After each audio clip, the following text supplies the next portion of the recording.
말씀을 드리면 제가 일단 지난주 한번 하면서 좀 후회를 했던 게 왜 마태복음을 했을까라는 생각을 해요. 마태복음 28장까지 있기 때문에 이게 더 많은 나눔이나 이런 것들이 필요하고 또 그런 것이 더 중요하다는 걸 알면서도 제가 봤을 때 일정을 보니까 이게 10주가 아니라 6주다 보니까 이제부터는 성경 통독하는 데만 집중해도 시간이 많지 않을 것 같아요. 그래서 다음 주부터는 조금 더 통독적인 성경 읽는 거에 좀 더 집중을 하도록 하겠고요. 어쨌든 오늘까지 이렇게 나눔을 해주셨는데 각자의 삶에서 적용하면서 살아갈 수 있었으면 좋겠습니다. 네, 오늘 제가 공유하면서 잠시만요. 네, 보이시나요? 네. 죄송합니다. 왜 제가 안 보이죠? 제 얼굴이 이렇게 보이는군요.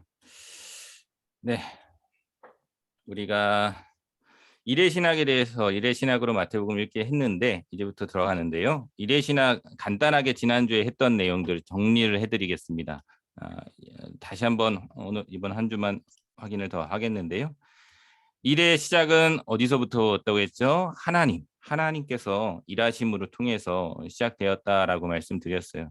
태초에 하나님께서 천지를 창조하신 일을 하신 거예요. 이 세상을 창조하시는 창조의 일을 시작하셨습니다. 하나님께서 일하셨다라고 우리는 말씀할 수 있는 것이죠. 근데 이 일이라는 게 우리가 지금 생각하는 일이라는 관점에서 바라보는 그런 개념하고는 조금 더 다르게 바라볼 필요가 있는 것 같아요. 우리가 일하면 좀 고되고 힘들고 지치고 막 이런 부분들이 먼저 생각나는데 사실 원래 일이라는 것은 선한 것이고 좋은 것이고 정말 기쁘고 좋은 것이었어요. 그래서 하나님이 지으신 모든 것 일하셔서 나온 결과물을 보니까 보시기 정말 좋았다라고 말씀을 하셨죠.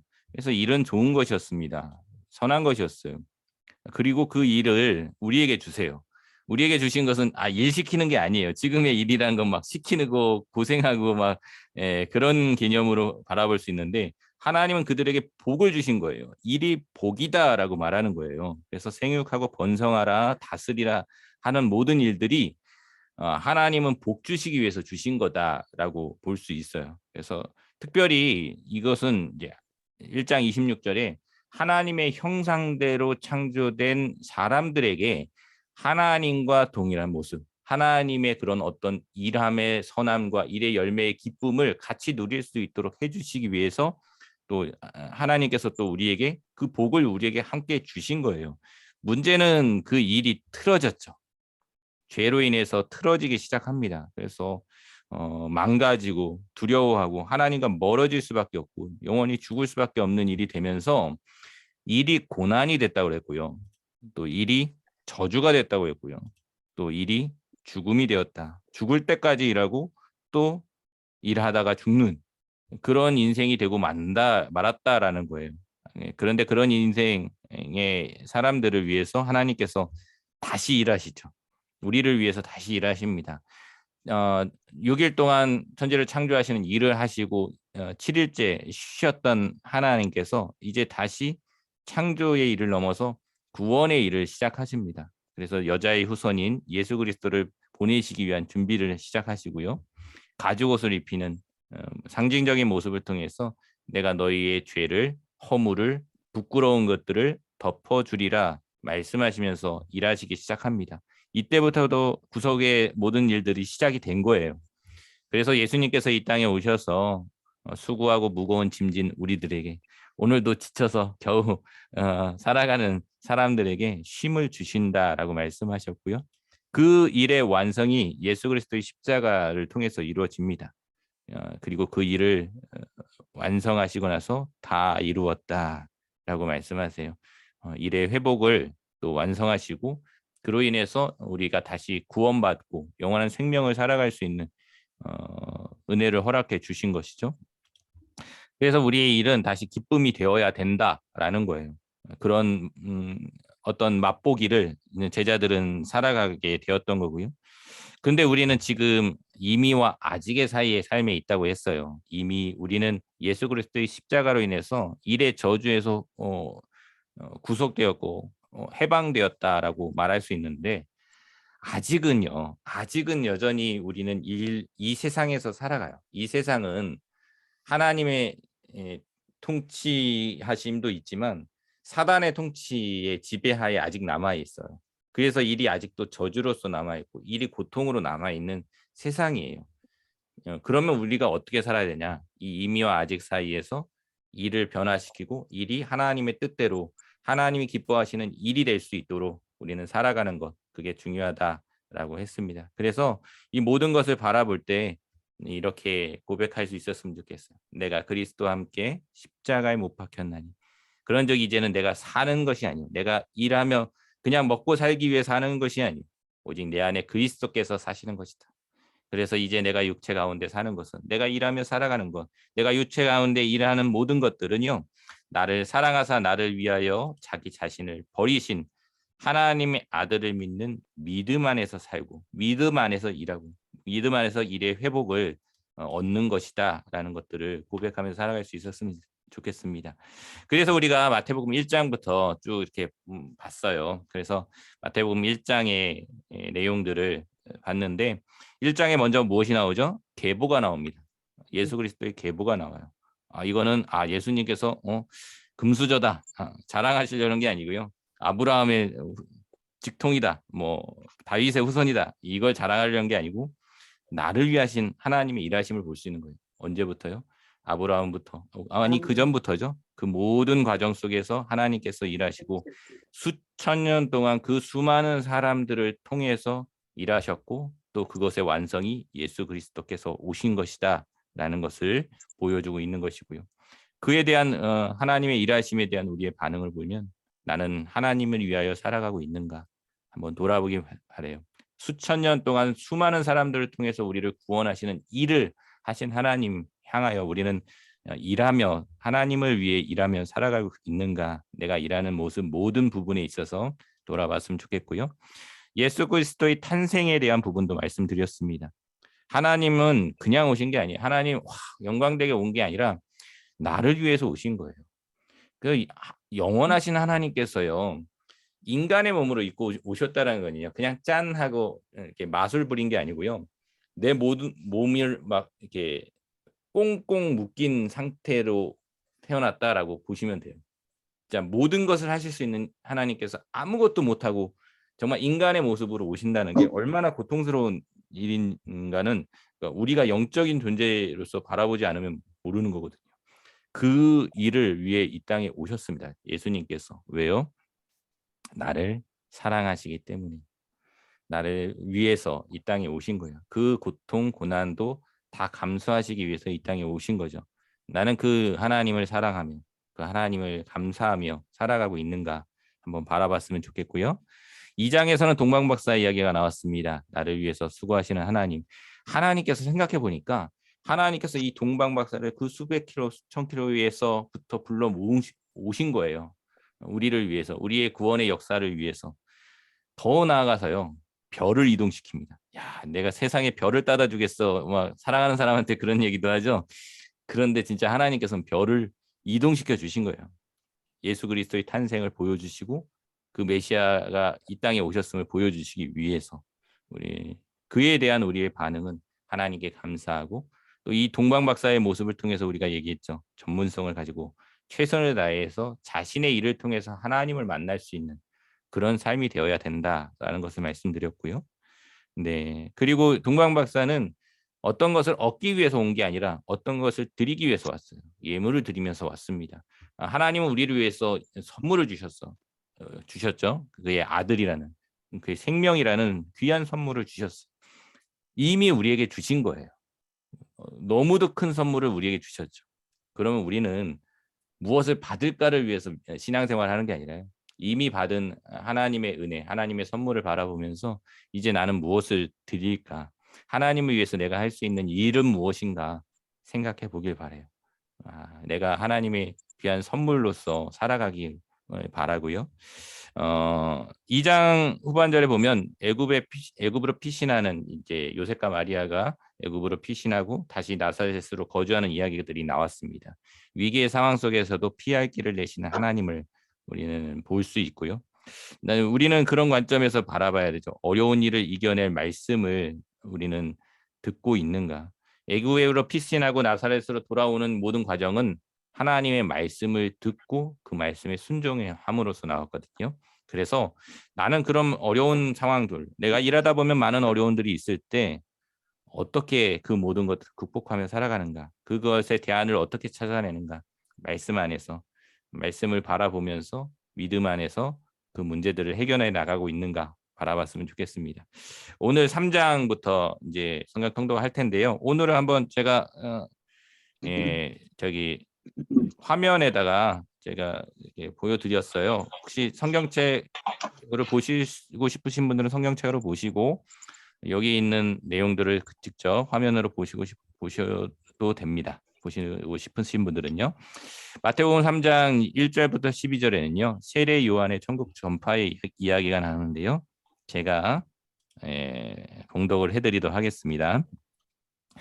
그때 세례 요한이 이르러 유대 광야에서 전파하여 말하되 회개하라 천국이 가까이 왔느니라 하였으니 그는 선지자 이사야를 통하여 말씀하신 자라. 일러스되 광야에 외치는 자의 소리가 있어 이르되 너희는 주의 길을 준비하라 그가 오실 길을 곧게 하라 하였느니라.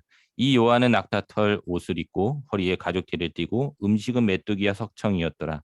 이때 예루살렘과 온 유대와 요단강 사방에서 다 그에게 나와 자기들의 죄를 자복하고 요단강에서 그에게 세례를 받더니 요한이 많은 바리새인들과 사두개인들이 세례 베푸는 대로 오는 것을 보고 이르되 독사의 자식들아 누가 너희를 가르쳐 임박한 진노를 피하라 하더냐. 그러므로 회개에 합당한 열매를 메고 속으로 아브라함이 우리 조상이라고 생각하지 말라. 내가 너희에게 이르노니 하나님이 능히 이 돌들로도 아브라함의 자손이 되게 하시리라. 이미 돌기가 나무 뿌리에 놓였으니 좋은 열매를 맺지 아니하는 나무마다 찍혀 불에 던져지리라.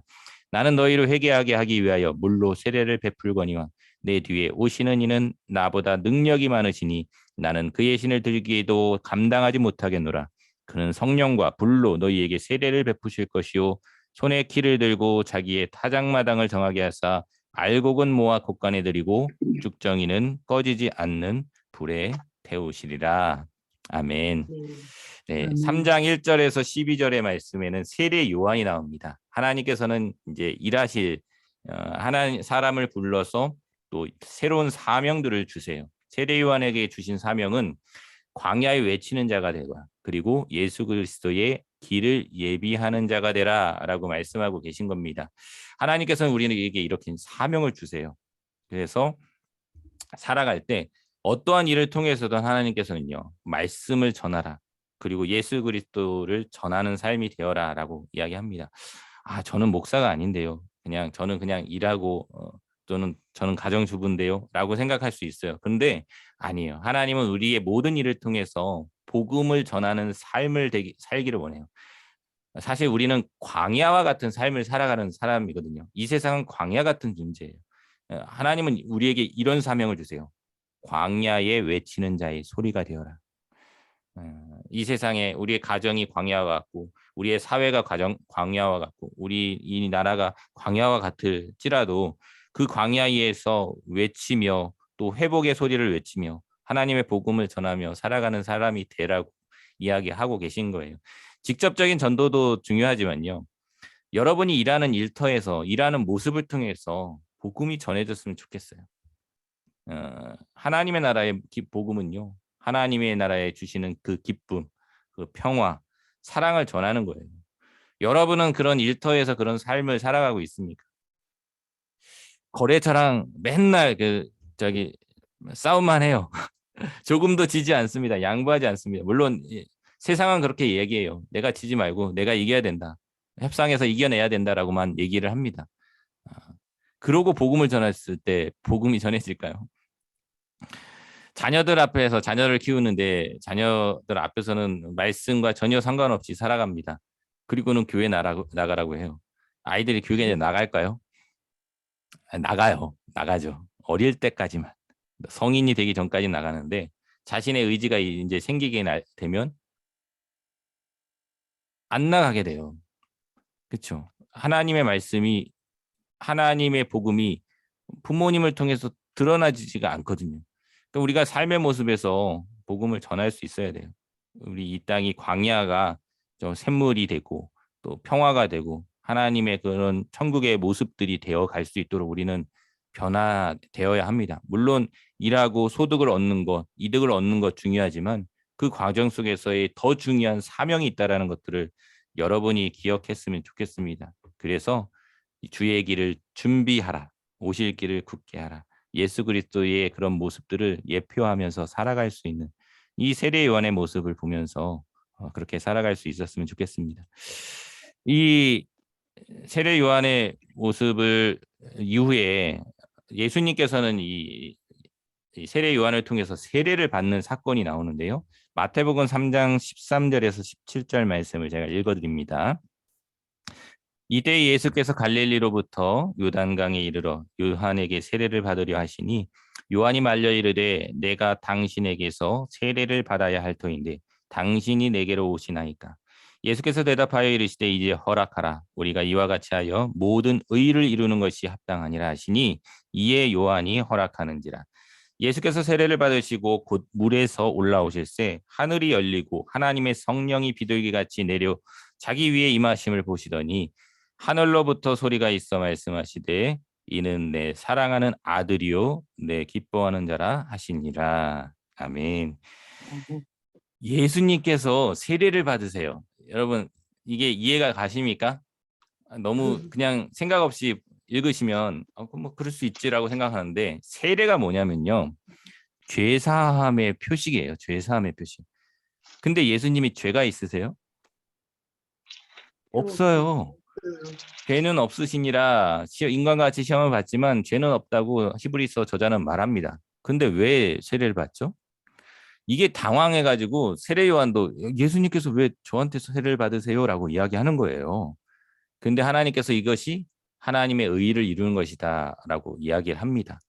즉 예수님께서는 죄는 없으시지만 하나님의 말씀대로 이 죄인과 같은 존재로 인간과 같은 몸을 입고 이 땅에 오셔서 인간의 모든 죄를 우리들의 모든 죄를 대신 사해 주시기 위해서 이 땅에 오신 거예요. 그래서 예수님께서는 이 세례를 받으심을 통해서 나는 죄인과 같은 인간적인 인성을 가지고 이 땅에 와서 그 모든 이들을 위해서 십자가를 질 것이다라는 것들을 보여주신 거예요. 사실 자신의 의지로서는 이걸 왜 하냐라고 생각할 수 있겠죠. 근데 하나님의 자신의 뜻을 드러내는 것이 아니라 하나님의 의를 드러냅니다. 그래서 하나님의 말씀대로 예수님은 처음부터 십자가에 달리실 때까지 행하시거든요. 여러분이 이 일을 보면서 이 말씀을 보면서 내가 일하는 모든 일터에서 하는 모든 상황 가운데 이렇게 묵상을 했으면 좋겠어요. 나는 내가 하고 싶은 일을 하는가? 내가 이해되는 일을 하는가? 아니면 주님이 하시는 일, 주님의 의를 드러내면서 살아가고 있는가라는 것들을 묵상했으면 좋겠습니다. 하나님은요, 예수 그리스도의 모습을 통해서 하나님의 말씀대로 행하는 자, 그런 자가 하나님의 자녀다라고 말씀하고 계십니다. 놀라운 사건 여기 하나만 더 말씀드리면 이 세례 사건에 예수님 삼위일체 하나님이 다 나타나세요. 16절 보면 예수께서 세례를 받으시죠. 근데 하나님의 성령이 비둘기같이 내립니다. 성령님께서 임하시죠. 그리고 아버지 하나님께서 말씀하시죠. 이는 내 사랑하는 아들이다. 제가 지난주에도 말씀드렸지만 여러분을 구원하시기 위해서 하나님께서는요. 삼위일체 하나님께서 연합해서 사역을 하시는 거예요. 여러분 우리를 구원하시기 위해서 하나님의 그 일하심을 바라보면서 나는 하나님 앞에서 일터에서 협력하며 일하고 있는가? 하나님께서 그렇게 우리를 위해서 일하심을 바라보며 감사하며 살아가고 있는가? 한번 돌아갈 수 있었으면 좋겠습니다. 네. 마태복음 4장으로 넘어갑니다. 마태복음 4장에는 시험 받으신 예수님의 말씀이 나오는데요. 4장 1절부터 11절 말씀입니다. 금식 후에 40일 금식 후에 시험 받는 모습의 메시지를 제가 읽어드립니다. 그때 예수께서 성령에게 이끌리어 마귀에게 시험을 받으러 광야로 가사 40일을 밤낮으로 금식하신 후에 줄이신지라. 시험하는 자가 예수께 나와서 이르되 내가 만일 하나님의 아들이거든 명하여 이 돌들로 떡덩이가 되게 하라. 예수께서 대답하여 이르시되 기록되었으되 사람이 떡으로만 살 것이 아니요 하나님의 입으로부터 나오는 모든 말씀으로 살 것이라 하였느니라 하시니, 이에 마귀가 예수를 거룩한 성으로 데려다가 성전 꼭대기에 세우고 이르되 내가 만일 하나님의 아들이거든 이어든 뛰어내리라. 기록되었으되 그가 너를 위하여 그의 사자들을 명하시리니 그들이 손으로 너를 받들어 발이 돌에 부딪히지 않게 하시리로다 하였느니라. 예수께서 이르시되 또 기록되었으되 주 너의 하나님을 시험하지 말라 하였느니라 하시니, 마귀가 또 그를 데리고 지극히 높은 산으로 가서 천하 만국과 그 영광을 보여 이르되 만일 내게 엎드려 경배하면 이 모든 것을 내게 주리라. 이에 예수께서 말씀하시되 사단아 물러가라. 기록되었으되 주 너의 하나님께 경배하고 다만 그를 섬기라 하였느니라. 이에 마귀는 예수를 떠나고 천사들이 나와 수종드니라. 아멘. 아멘. 예수께서 이게 시험을 받아요. 40일을 금식하신 후에 시험을 받게 됩니다. 우리도 이렇게 많은 살면서 시험에 드는 일들이 발생하는데 대부분의 일이 이런 거예요. 먹고 사는 일 가운데서 시험이 들죠. 먹지 못해서 금식하신 후에 연약하신 모습상에서 시험을 들기도 하죠. 예수님도 그러신데 우리도 마찬가지겠죠. 근데 그 말씀의 시험 가운데서 우리가 세상에서 일하다가 많은 시험이 들 때 이길 수 있는 힘이 무엇일까요? 무엇으로 이겨야 할까요? 하나님께서는, 예수님께서는요, 이 모든 세 가지 시험 가운데 나오는 게 있어요. 말씀하신 게 기록되었으되라고 합니다. 어디서 기록된 거죠? 말씀, 성경 안에 기록된 거예요. 예수 그리스도께서는 뭐 그냥 자신의 말로 다 표현할 수 있지만 하나님의 말씀을 통해서 이 모든 시험을 이깁니다. 왜요? 우리도 그렇게 시험을 이겨나가라고. 우리의 일터 가운데 많은 시험 가운데 말씀으로 승리하라고 말씀하고 계세요. 놀라운 사건은, 특이한 사건은요. 두 번째 이제 이 사탄이 얘기할 때는요. 6절 보이시나요? 6절에 사탄도 말씀을 인용해요. 하나님의 아들이건 뛰어내리라 기록되었으되라고 하죠. 하나님, 사단도 말씀을 인용할 때가 있어요. 이 이단 같은 경우는 말씀을 약간 다르게 변형시켜서 이용합니다. 그래서 우리에게 중요한 게 뭐냐면 말씀을 제대로 이해하고요. 깊이 있게 이해하는 게 중요합니다. 그래서 어떠한 말씀에서든 흔들리지 않도록 내가 바른 말씀을 쥐고 있는 것이 중요하다라는 것을 기억하고요. 우리가 그래서 말씀을 평소에 잘 묵상하며 살아가기 바랍니다. 그랬을 때 일터 가운데서 시험 가운데 말씀이 생각나서 그 말씀으로 승리할 수 있는 여러분의 삶이 될 수 있기를 바랍니다. 그 시험 이후에 예수님은 드디어 이제 공생애를 시작하세요. 천국 전파를 하시는데요. 제가 읽어드리겠습니다. 예수께서 요한이 잡혔음을 들으시고 갈릴리로 물러나 가셨다가 나사렛을 떠나 스불론과 납달리 지경 해변에 있는 가버나움에 가서 사시니 이는 선지자 이사야를 통하여 하신 말씀을 이루려 하심이라. 일러스되 스불론 땅과 납달리 땅과 요단강 건너 저편 해변 길과 이방의 갈릴리여, 흑암에 앉은 백성이 큰 빛을 보았고 사방의 땅과 그늘에 앉은 자들에게 빛이 빛이었도라 하였느니라.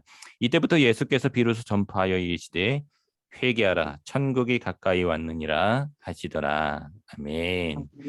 여기에도 나오죠. 14절의 말씀을 보면 말씀을 이루려 하심이라. 예수 그리스도는 말씀 이루는 삶, 하나님의 말씀을 이루기 위해서 일하시는 거예요. 하나님의 말씀을 이루는 일을 하시는 거예요.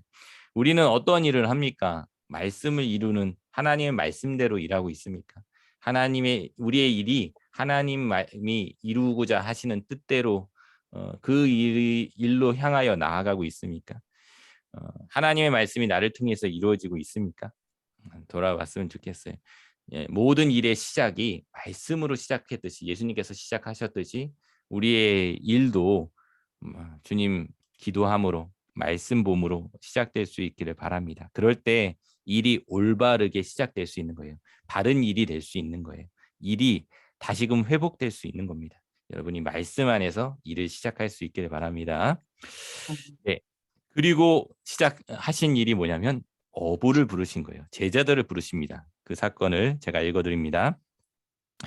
갈릴리 해변에 다니시다가 두 형제 곧 베드로라 하는 시몬과 그의 형제 안드레가 바다에 금을 던지는 것을 보시니 그들은 어부라 말씀하시되 나를 따라오라 내가 너희를 사람을 낚는 어부가 되게 하리라 하시니 그들이 곧 그물을 버려두고 예수를 따르니라. 거기서 더 가시다가 다른 두 형제 곧 세베대의 아들 야고보와 그의 형제 요한이 그의 아버지 세베대와 함께 배에서 금을 깁는 것을 보시고 부르시니 그들이 곧 배와 아버지를 버려두고 예수를 따르니라.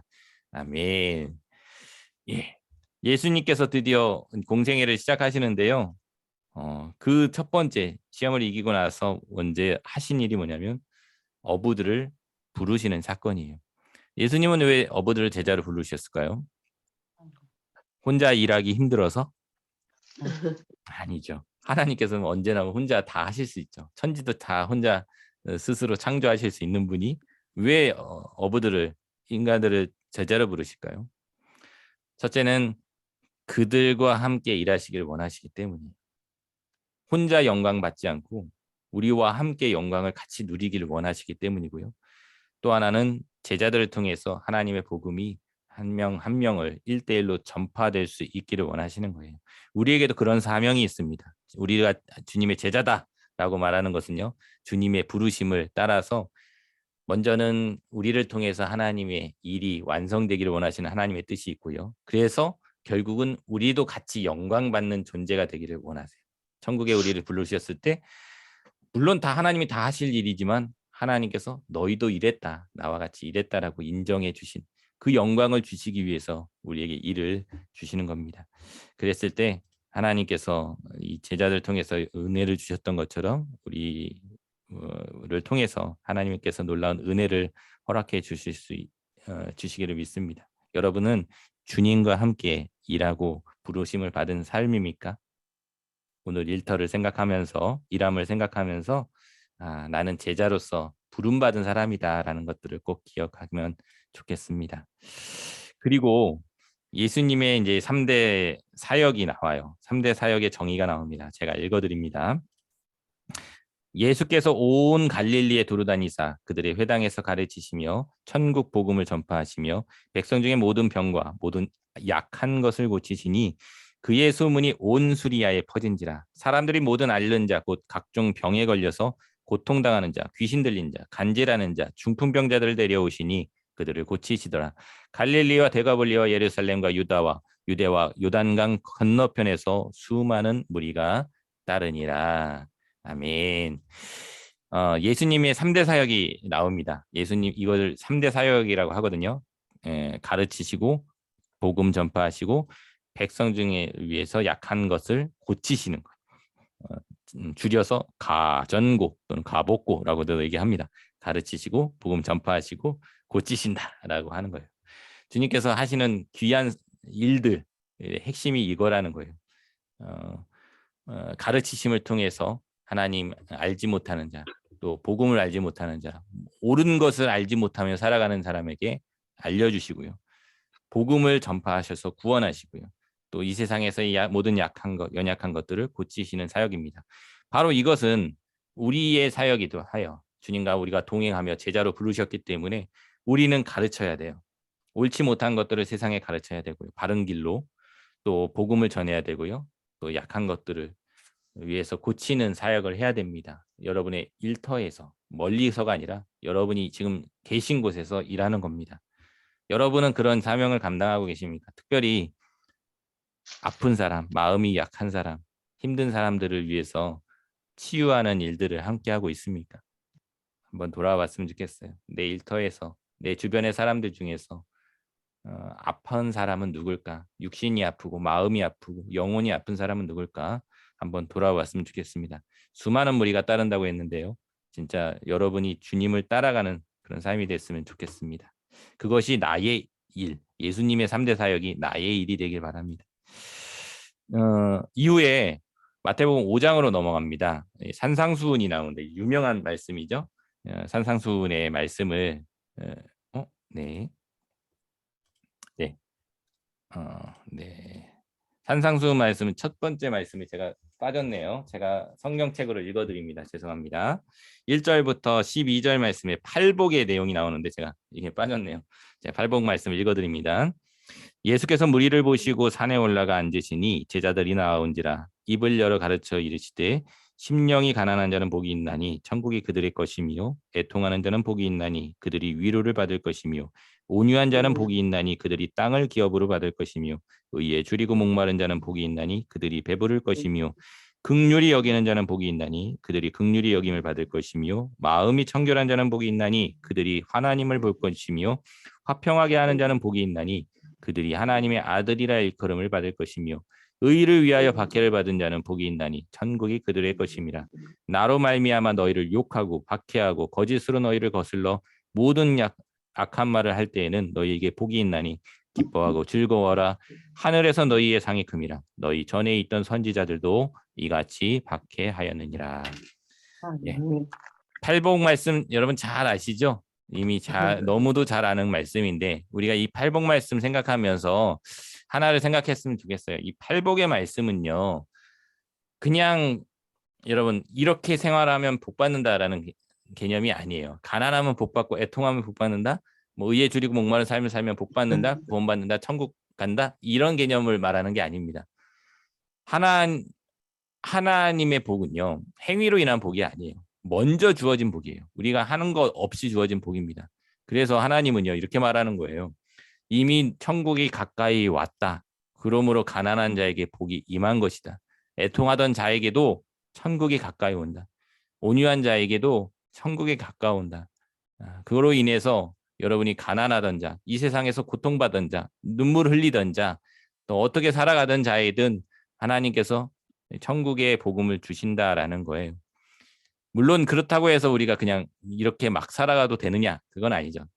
팔복은 또한 천국을 소유한 자, 하나님께 이미 구원받은 자가 살아가야 할 삶의 모습이기도 합니다. 너는 심령이 가난한 삶, 마음이 가난한 삶을 살아야 된다. 그리고 애통하며 살아가야 되고요. 온유한 삶을 살아가야 되고 의에 줄이고 목마른 자, 의로움으로 살아가야 된다라는 거고요. 긍휼히 여겨야 되고 마음이 청결해야 되고요. 화평케 하는 삶, 피스메이커가 되어야 된다. 트러블 메이커가 아니라 피스메이커가 되어야 된다라고 말씀하고 계세요. 여러분은 그런 복을 받은 자고 또한 복을 전하는 자입니까? 여러분 팔복의 말씀을 보면서 나는 일터에서 또 사람들과의 관계에서 화평하는 자인가, 긍휼함으로 살아가는 자인가, 이렇게 한번 온유한 자인가 한번 돌아가 볼 수 있었으면 좋겠습니다. 그게 하나님의 복을 누리며 살아가는 삶의 모습이다라는 거고요. 그 이후에 우리가 그러면 복을 누린 자로서 팔복의 그 놀라운 은혜를 누린 사람으로서 어떻게 살아가야 하는가라는 부분들이 나오는데요. 빛과 소금의 비유를 통해서 말씀하십니다. 13절에서 16절 말씀 제가 읽어드립니다. 너희는 세상의 소금이니 소금이 만일 그 맛을 잃으면 무엇으로 짜게 하리요? 후에는 아무 쓸데없어 다만 밖에 버려져 사람에게 밟힐 뿐이니라. 너희는 세상의 빛이라. 산 위에 있는 동네가 숨겨지지 못할 것이요. 사람이 등불을 켜서 말 아래 두지 아니하고 등경 위에 두나니 이러므로 집안 모든 사람에게 비치느니라. 이같이 너희 빛이 사람 앞에 비치게 하여 그들로 너희 착한 행실을 보고 하늘에 계신 너희 아버지께 영광을 돌리게 하라. 아멘. 팔복을 누린 사람입니다. 우리는 하나님의 또 천국 백성으로 살아가야 되는 사람들입니다. 어떻게 살아가야 할까요? 하나님은 이렇게 말씀하세요. 예수님은 너는 세상의 소금으로 세상의 빛으로 살아가라 말씀하세요. 소금은요 맛을 내는 존재입니다. 음식 안에 들어가야 맛이 나고요. 맛을 살리는 존재가 돼요. 우리가 세상에서 소금과 같은 역할을 해야 된다라는 거예요. 일터에 들어가서 녹아져서 맛을 내는 인생이 되어야 한다라고 말하는 겁니다. 무미건조한 정말 답이 없는 세상에서 하나님의 맛을 낼 수 있는 인생이 되라라고 말씀하고 있어요. 또 우리는 세상의 빛이라고 합니다. 사람들은 그 밝은 길, 가야 할 길을 알지 못해요. 그 길 가운데 예수 그리스도의 빛을 보여주는 삶이 되어라라고 합니다. 특별히 16절에 보면 그것이 착한 행실을 통해서 드러난다라는 거예요. 착한 행실은 이제 구원받기 위한 행실이 아니고요. 구원받은 자로서의 삶의 모습, 마땅한 삶의 모습입니다. 그래서 여러분의 삶의 모습에 선함이 있습니까? 예수 그리스도께서 선하다, 하나님은 선한 분이다 하는데 여러분의 삶의 모습을 통해서 그 선함이 드러납니까? 하나님께서는 그 선함을 통해서 빛이 되어 주셨고 우리에게 소금이 되어 주셨고 우리를 구원해 주셨어요. 하나님께서 일하신 겁니다. 그러므로 너희도 일하는 자가 되라 라고 말하고 있는 거예요. 여러분이 빛과 소금으로 세상에 살아갈 수 있었으면 좋겠습니다. 시간이 조금 지났는데 10분 정도만 더 하고 마치도록 할게요. 빛의 소금으로 살아가는 것 어떻게 정말 살아가야 됩니까? 우리가 정말 구체적으로 예수님은 말씀을 해주세요. 여러분 율법의 완성을 해주십니다. 율법을 완전하게 하십니다. 그 내용이 대표적인 내용이 이제 5장 17절에서 48절까지 6가지 반대 명제로 나오는데요. 살인, 간음, 이혼, 맹세, 보복, 원수사랑까지 나옵니다. 이 내용들 여러분 잘 아실 텐데 율법은 뭐라고 말하고 하나님은 뭐라고 말씀하시는지 주님은 뭐라고 말씀하시는지 한번 바라봤으면 좋겠습니다. 17절입니다. 내가 율법이나 선지자를 폐하러 온 줄로 생각하지 말라. 폐하러 온 것이 아니요 완전하게 하려 함이라. 진실로 너희에게 이르노니 천지가 없어지기 전에는 율법의 1.1획도 결코 없어지지 아니하고 다 이루리라. 그러므로 누구든지 이 계명 중에 지극히 작은 것 하나라도 버리고 또 그같이 사람을 가르치는 자는 천국에서 지극히 작다 일컬음을 받을 것이요 누구든지 이를 행하며 가르치는 자는 천국에서 천국에서 크다 일컬음을 받으리라. 내가 너희에게 이르노니 너희 의가 서기관과 바리새인보다 더 낫지 못하면 결코 천국에 들어가지 못하리라. 예. 네. 요 율법의 시작 부분에 나오는 부분인데요. 하나님은 예수님은 율법을 완전하게 하려 구약을 폐하려는 것이 아니라 율법을 더 완전하게 하러 오셨다라는 거고요. 놀라운 일은 20절에 보면 여러분의 의가 서기관과 바리새인보다 더 나아야 된다라고 전제하여 이거에 사람들이 많이 놀랍니다. 서기관과 바리새인의 의는요. 정말 율법을 완벽하게 지킨 사람이에요. 우리가 바리새인들보다 율법을 완벽하게 지킬 수 있을까요? 어려워요. 정말 거의 불가능합니다. 이 사람들은 진짜 열심히 지켰던 사람이에요. 근데 그들보다 낫지 못하면 천국에 못 들어간대요. 야, 누가 들어갈 수 있겠어요, 그러면? 네. 여러분 주일에 진짜 돈 한 푼 100원 한 전도 안 쓰고 살아가야 되는 거예요. 그렇게 살아갈 수 있습니까? 근데 이건 뭘까요? 예수님께서 말씀하신 것은 이들보다 더 완벽하게 지키라고 하시는 걸까요? 아니에요. 예수님은 율법을 그들보다 더 올바르게 지키라고 말씀하고 계신 거예요. 이들은 완벽하게 율법을 율법적으로 지켰습니다. 근데 그 안에는 진짜 올바르게 지킴이 전혀 없었던 거예요. 왜 율법을 주셨는지를 모르는 거예요. 이걸 통해서 하나님이 바라보시는 것은 하나님이 옳은 길, 또 하나님의 사랑의 모습들, 감사의 모습들을 살아가라라고 이야기하는 건데요. 그들은 그런 하나님의 마음과는 상관없이 그냥 이 규례대로 규정대로 지키며 살아가는 삶을 살아간 거예요. 그러니까 하나님 보시기에는 그거는 올바른 율법 지킴이 아니다라고 말씀하고 계신 거죠. 그것이 어떤 게 문제냐? 이것의 예로 예, 이제 살인, 간음, 뭐 이 모든 6가지 반대 명제를 통해서 이야기를 해주시는 거예요. 너희가 어떻게 율법적인 율법을 지키며 살아왔는데 그것이 올바르게 지킨 것이 아닌가라는 것들을 보여주는데요. 먼저 살인에 대한 부분입니다.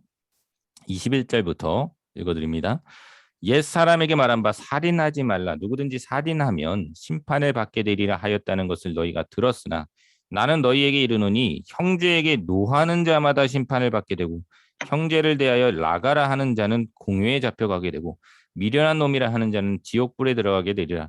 그러므로 예물을 제단에 드리려다가 거기서 내 형제에게 원망 들을 만한 일이 있는 것이 생각나거든. 예물을 제단 앞에 두고 먼저 가서 형제와 화목하고 그 후에 와서 예물을 드리라. 너를 고발하는 자와 함께 길에 있을 때 급히 사화하라. 그 고발하는 자가 너를 재판관에게 내어주고 재판관이 옥리에게 내어주어 옥에 가둘까 염려하라. 진실로 너희에게 이르노니 내가 한 푼이라도 남김이 없이 다 갚기 전에는 결코 거기서 나오지 못하리라 말씀하고 계세요. 이 살인에 대한 율법은요. 살인하지 말라. 십계명 안에 나오죠. 살인은 하지 말라는 이 계명을 유대인들은, 이 바리새인은 완벽하게 지킵니다. 어떻게요? 그러니까 생명을 칼로 찔러 죽이지 않으면 된다라고 생각한 거예요. 이게 율법의 지킴입니다. 근데 하나님이 원하시는 건 그게 아니거든요. 살인하지 말라는 진정한 의미는요. 형제 자매들, 내 주위에 있는 사람들을 미워하는 마음, 죽이고 싶은 그런 마음, 그런 살이적인 마음 자체를 가지지 말아라 하는 거예요. 하나님이 말씀하시는 거예요. 형제를 노하는 것, 이것이 살인의 동기가 됩니다. 그렇죠? 형제를 라가는 욕하는 겁니다. 욕하는 자의 모습도 이 보이는 살인은 아니지만 하나님 보시기에 그것은 살인의 과정이다라고 보는 거예요. 동기가 하나님 보시기에 악하다라고 말하는 거예요. 그렇죠? 그러므로 형제에게 그런 마음을 품지 말라라는 것이 이 살인에 대한 율법의 기본 명제입니다. 근데 유대인들, 이스라엘에 특별히 이 율법 교사들 또 바리새인들은 어떻게 지키냐면 내가 사람만 죽이지 않으면 된다고 생각하는 거예요. 그러면서 형제들을 미워하고 서로 다투고 마음에 나쁜 마음을 품고 살아가는 거죠. 그게 율법 지킴이냐? 아니라는 거예요. 그러면 우리가 이런 생각이 들 수 있죠. 그러면 우리가 이렇게 어떻게 지키냐? 여러분, 형제에게 노하지 않은 사람이 있습니까? 지금 여러분 중에 한 번도 화 안 내본 적 있어요? 그 일터에서 동료들한테 한 번도 화 안 내본 사람 있나요? 뭐 심한 욕을 입으로는 안 해도 마음속에서 어떻게 막 화 안 내본 사람 있나요? 운전하다가 화 안 내본 사람 있나요? 어떻게 지켜요? 그럼 아무도 못 지키는 거 아니에요. 맞습니다. 아무도 못 지켜야 돼요. 못 지켜야 되는 게 아니라 못 지키는 게 당연한 겁니다. 즉, 이 율법의 모습을 통해서 인간이 얼마나 부족한지를 깨닫게 되고요. 결국은 사람의 의의를 드러내지 않게 돼요. 우리는 안 되는구나. 우리는 죄인이구나라는 걸 깨닫습니다. 그래서 하나님을 바라보게 되는 거예요. 이렇게 죄인인데도 살인의 죄를 살아가고 있는 사람들인데도 구원해 주신 하나님을 바라보는 거예요. 그래서 하나님의 의만 드러납니다. 우리를 구원해 주신 하나님 감사합니다. 고백하게 되는 거죠. 그것이 하나님의 의로 구원받는 사람들의 모습이라는 거예요. 살인도 마찬가지지만 다른 것들도 마찬가지입니다. 간음에 대한 부분을 볼까요? 또 간음하지 말라 하였다는 것을 너희가 들었으나 나는 너희에게 이르노니 음욕을 품고 여자를 보는 자마다 마음에 이미 간음하였느니라. 만일 내 오른 눈이 너로 실족하게 하거든 빼어내버리라. 내 백수체 중 하나가 없어지고 온 몸이 지옥에 던져지지 않는 것이 유익하며 또한 만일 내 오른손이 너로 실족하게 하거든 찍어내버리라. 내 백체 중 하나가 없어지고 온몸이 지옥에 던져지지 않는 것이 유익하니라. 또 일렀으되 누구든지 아내를 버리려거든 이혼 증서를 줄 것이라 하였으나 나는 너희에게 이르노니 누구든지 음행한 이유 없이 아내를 버리면 이는 그로 간음하게 함이요 또 누구든지 버림받은 여자에게 장가드는 자도 간음함이니라. 여기서 간음과 이혼에 대한 이야기도 마찬가지예요. 바리새인들은요 간음만 안 하면 된다라고 생각해요. 이혼해도 뭐 그냥 증서만 주면 된다 생각해요. 근데 그 안에 무엇이 들어 있습니까? 음욕을 품는 마음, 또 아내를 미워하는 마음들이 있어요. 아내를 버리고자 하는 마음들. 그 당시에는 그런 마음들 자체를 하나님께서는 원치 않으시는 거죠. 그래서 간음이라는 개념, 이혼이라는 개념들이 정말로 실질적으로 간음하고 실질적으로 이혼하는 것, 이것을 넘어서 아내를 미워하는 마음, 남편을 미워하는 마음, 음욕을 품고 살아가는 마음, 이런 마음들이 간음이다, 이혼이다라고 말씀하고 있는 것이죠. 맹세도 마찬가지입니다. 또 옛사람에게 말한 바 헛맹세를 하지 말고 내 맹세한 것을 주께 지키라 하였다는 것을 너희가 들었으나 나는 너희에게 이르노니 도무지 맹세하지 말지니 하늘로도 하지 말라 이는 하나님의 보좌임이요 땅으로도 하지 말라 이는 하나님의 발등삼이요 예루살렘으로도 하지 말라 이는 큰 임금의 성임이요 내 머리로도 하지 말라 이는 내가 한 터럭도 희고 검게 할 수 없습니다. 오직 너희 말은 옳다 옳다 아니라 아니라 하라. 이에서 지나는 것은 악으로부터 나느니라라고 말합니다. 맹세도 마찬가지예요. 우리가 그냥 보이는 율법적인 부분, 그냥 맹세 안 하고 망했으면 지켜라 이런 정도가 아니라고요. 도무지 맹세하지 말라는 거예요. 왜요? 우리는 맹세를 지킬 수 있는 존재가 아니기 때문이에요. 어떤 일을 완벽하게 통제할 수 있는 존재가 아니에요. 이것은 인간의 영역을 넘어서는 겁니다. 맹세하는 것은 하나님의 영역을 넘보는 거예요. 하나님은 네, 완벽하시죠. 자신이 말한 것을 완벽하게 행하실 수 있는 분이지만 사람은 그렇지 않아요. 그것을 지나서 말하는 것은 교만입니다. 단순한 맹세적인 율법이 아니라 하나님을 경외하고 하나님의 영역을 침범하지 않는 것. 그것이 진정한 율법 지킴이다라고 말하고 있는 거예요. 보복도 마찬가지입니다. 여러분 잘 아시죠? 또 눈은 눈으로 이는 이로 갚으라 하였다는 것을 너희가 들었으나 나는 너희에게 이르노니 악한 자를 대적하지 말라. 누구든지 내 오른편 팜을 치거든 왼편도 돌려대며 또 너를 고발하여 속옷을 가지고 자 하는 자에게 겉옷까지도 가지게 하며 또 누구든지 너로 억지로 오리를 가게 하거든 그 사람과 심리를 동행하고 내게 구하는 자에게 주며 내게 구고자 하는 자에게 거절하지 말라라고 말합니다. 여러분 이 보복범 잘 아시죠? 근데 보복이라는 것이 그냥 눈에는 눈, 이에는 이로 갚으라 이런 보복법의 얘기인가요? 아니에요. 함부로 보복하지 말라라는 얘기입니다. 악한 자를 대적하지 말라라는 거예요. 그렇죠? 그래서 너희가 감정적으로 그 악에 대한 부분들을 대하지 말라는 거예요. 왜요? 악을 갚는 것은 하나님께 있다라는 거예요. 보복은 하나님께서 하신다라는 거예요. 우리는 그 악한 자들을 위해서 기도하는 그 역할들을 하는 것이죠. 그것에 지나는 것은 하나님의 영역을 넘어선다라는 것이죠. 마지막으로 원수 사랑의 말씀이 있습니다. 이 원수 사랑의 말씀이 마지막 말씀인데 우리 같이 한번 읽어볼까요? 제가 한 절 읽고 여러분이 같이 읽도록 하겠습니다. 또 내 이웃을 사랑하고 내 원수를 미워하라 하였다는 것을 너희가 들었으나 나는 너희에게 너희 원수를 사랑하며 너희를 피하는 자를 위하여 기도하라. 이같이 한즉 하늘에 계신 너희 아버지의 아들이 되리니 이는 하나님이 그 해를 악인과 선인에게 비추시며 비를 의로운 자와 불의한 자에게 내려 주심이라. 너희가 너희를 너희를 사랑하는 사랑하는 자를 자를 사랑하면 보상이 보상이며 해도 이르지 아니하느냐. 또 너희가 너희 형제에게만 무난하면 남보다 더하는 것이 무엇이냐? 이방인들도 이같이 아니하느냐? 시작. 그러므로 하늘에 계신 너희 아버지의 온전하심과 같이 너희도 온전하라. 아멘. 네. 하나님께서 말씀하세요. 마지막으로 예수님이 말씀하신 것은 내 이웃을 사랑하고 원수를 미워하라는 이 율법이 진정으로 예수님의 마음은 뭐냐면 원수를까지도 사랑하라. 라는 말씀이라는 거예요. 원수를 미워하라지 않고요. 진짜 원수는 누구예요? 사단 마귀일 뿐이에요. 사람은 원수가 될 수 없습니다. 너희들은 원수가 사람으로 대하는데 너희가 말하는 원수는 사람은 사랑해야 할 존재다.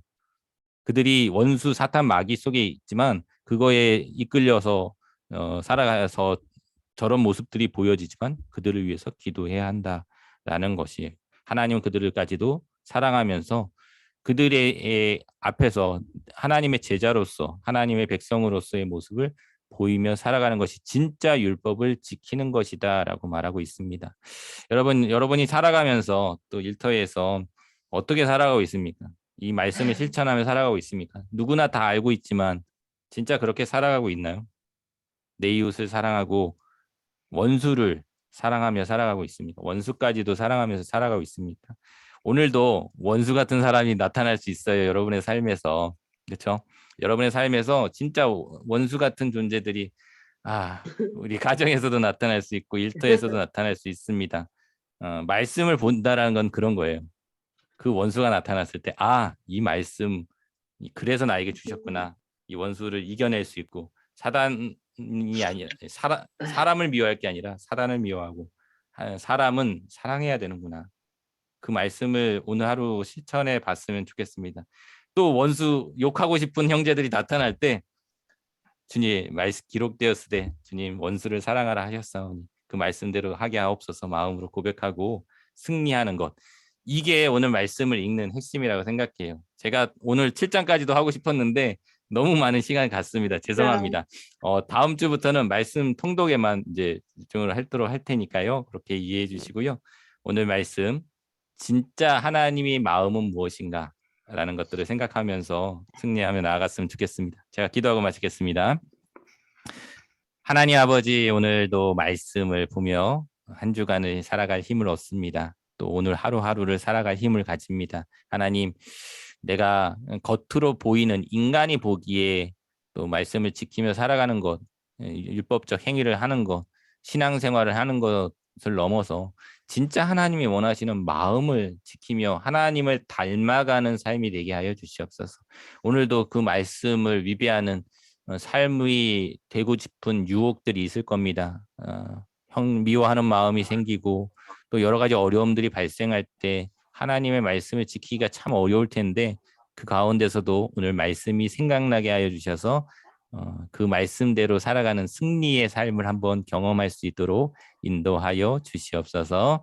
우리와 함께 하시고 말씀으로 우리를 지켜주시는 우리 구주 예수 그리스도의 이름으로 기도합나이다. 아멘. 네. 감사합니다. 오늘 하루도 승리하시기 바랍니다. 감사합니다. 고맙습니다. 목사님 수고하셨어요. 네. 제가 전체 종료하겠습니다. 감사합니다. 수고하십시오.